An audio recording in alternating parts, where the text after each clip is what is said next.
People of the Purple Butterfly here, otherwise known as People of Seven on Twitter and YouTube, people are elsewhere on the internet. My blog is located at purplebutterfly-people.blogspot.com. My soaps, Purple Butterfly Soaps, can be located at people.etsy.com. And my t-shirt designs, purplebutterfly-people.tmail.com. And I'm here to give some thoughts about this Ava wig I have. The hair has lost its curl pattern, so I'm going to have to heat treat it to get the curls back. It'll do a wave, and then it kind of just drops. You almost have to put setting lotion on to get it to go to its own natural curl pattern. So that's just a little bit disappointing. It's kind of bad quality, but the hair started shedding right on the ends on the track portion of it. It's almost like, when you have a track that's cut, if you don't seal off the ends on the cut edge, that hair falls out. It's like that. So I took, a little thread and went in and anchored those. Now, the construction of this cap,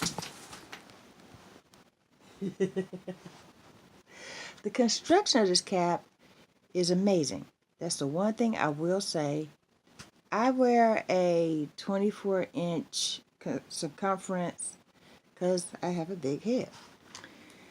This, like, most wigs, they'll have the panel for, if it's a lace front or a closure, not a full lace wig, because then it will all be lace. But it has the panel for the lace portion. This is a 13 by 4. Paperwork says 13 by 6, but this is a 4. And then it goes immediately to a stretch panel, and then the stretch panel continues all the way down the back. So basically, even though this is supposed to be an average size, which will not normally fit my head, it has stretch here, and it has stretch all the way down, which gives me enough, wherewithal to stretch it here and then pull it all the way down, which, because it's a two-way stretch, it also stretches to the side. So that way, it actually fits my head. It's a tight fit, but it fits my head. But in the meantime, they had a comb here, a comb here, and a comb here. That made no sense. So I left the comb here.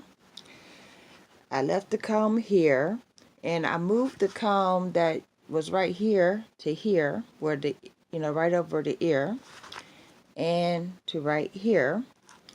I cut the little, what do you call this thing? The adjuster hook that would normally fit back here, because I don't use that. When I cut it, I just let it, let that part of the elastic ride back up into it. Did that on both sides. Then when I moved the combs over, I'm literally sewing down on the 3 layers that adjuster has, the outside, the inside, and the elastic. So basically, and it's on my dome cap that fits my head. So that way, when I sew this down, it's stretched to the right sides. So that way, when I put it on, perfect fit. Because I've noticed, and I think I've mentioned that on a different video, one of my videos that I was ventilating the hair, a clip here is obvious because you can see that through the lace. A clip back here, that's fine because it holds it on. A clip in the back is fine because it holds it on. But, right where your ears are, the ear flap, you could gel that down or use some glue. But right on the sides here is where I was getting gaps because of the shape of my head. So putting combs here, I'm not round like that. It's like my head goes, it's round here and then it kind of swoops down. So putting a comb here does no good. But on the sides, it goes, look at my hairline. It kind of goes in. It's a little bit narrower. So that's where I needed a comb, because otherwise the wig would just kind of lift up. Whether it's a small size where you're struggling to get it to fit, or whether it's a large size, or whether it's my exact size, it still lifts up in that area. So that's why I put the comb here. Well, it's hard to see with the lighting, but the comb is right there. And there's one here. And I'm using my Guterman's thread, which is an exact match to my skin tone. As you can see, it's almost hard to see that color. If you make your own wigs or modify your own wigs, go to Joann's Fabrics or Hancock's Fabric. Look for the Guterman brand. Most Guterman brand, because it is a quilting company, have cotton thread. Go to the part next to the cotton thread to get the polyester thread and find your color. My color is 537. But you see my point? That's literally my skin tone. And then there's lighter versions of my skin tone for when it's summertime and wintertime, because, depending on the season, sometimes I'm redder and sometimes I'm ashier because of, if it's hot, I tend to get a little darker. When it's cold outside, I'm a little bit lighter. So it's good to have a thread in your range. And this is literally my neutral tone. So, yeah, that will be invisible when I sew. So, when I stitch this down, you won't see that. This part here, because of how firm they had that, it was literally making a hard, crunchy shell. And basically, I went in and went over the tracks. And, well, you could barely see it, but I did my own sewing where the tracks meet.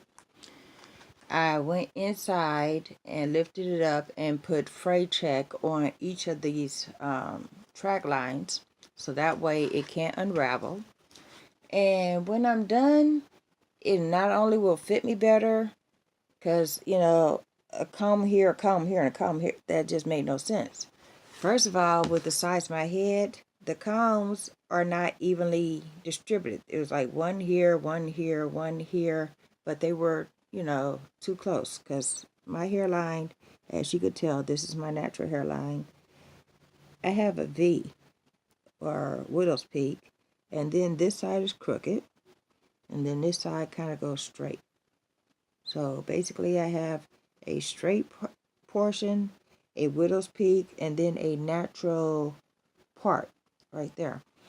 And that's why when I pluck my wigs, I follow that same pattern. Somebody said, well, that's kind of off. And I was like, nope, that's where my hairline is. The only thing I do when I pluck is I duplicate what my hairline looks like. In fact, look over a few videos. As you could tell, I drew guidelines. And when the wig is flipped the other way, you can see where, my widow's peak is. In fact, I always mark the widow's peak with the pins. But I always pluck according to how my actual hairline is on my real hair. So that way, when I put the wig on, nobody knows it. Unless I'm foolish enough to buy like synthetic. And this is not synthetic. I didn't get a full lace wig this time, but I'm making the most of this frontal. Especially since I'm going to have it for at least 6 months. I mean, these folks knew it was a bad quality wig. That's why they put 6 to 9 months on the paperwork. Most wigs will last you at least a year or 2. Unless they're doing something different, like, selling you crappy hair. So when I'm done with it, it'll last a full year because I've reinforced everything. I have moved the combs to where they make more sense. I've reinforced these track lines because, just the way it's stitched down, literally, if you look real close, if I get the angle right, You can literally see through that, you know.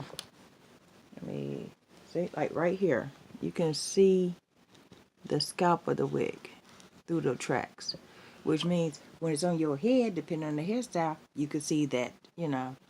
So basically what I intend to do, I will probably take some extra hair and ventilate in between that area, so that way not only will it give me a fuller density, but it will literally erase the track lines.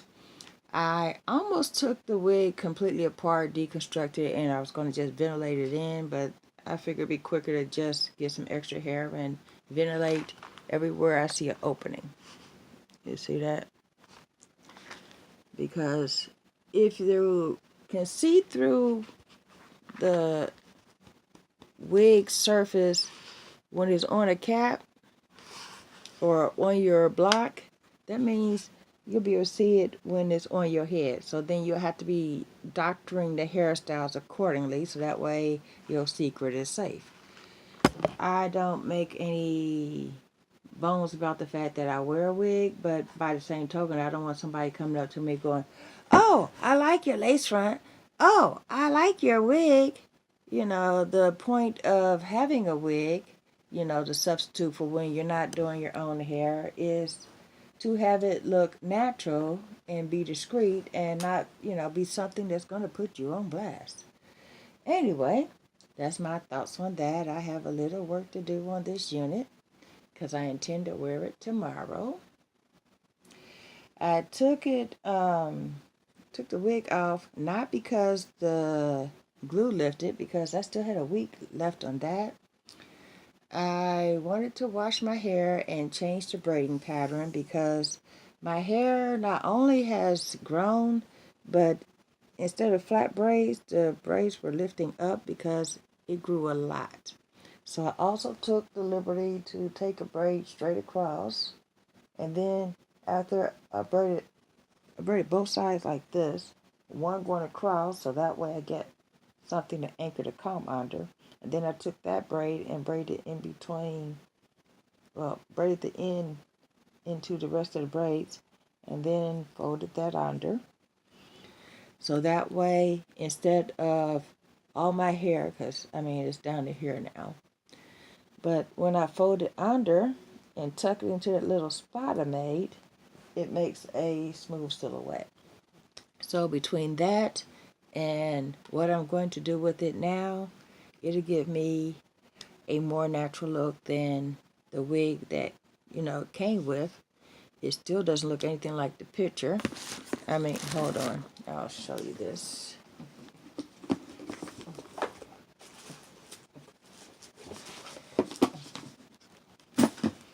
My wig is number 11.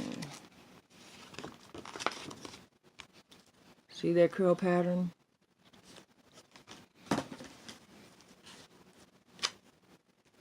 Show me where you see waves. And this is from the inside, but still, it's almost like a body wave instead of curly, which is just annoying. I even dipped it completely in water, gave it a shake so it can draw up, and it just didn't. So I'm going to do the same thing I did with the synthetic wig that I made that was straight. I'm going to do a braid out on it and then boil it.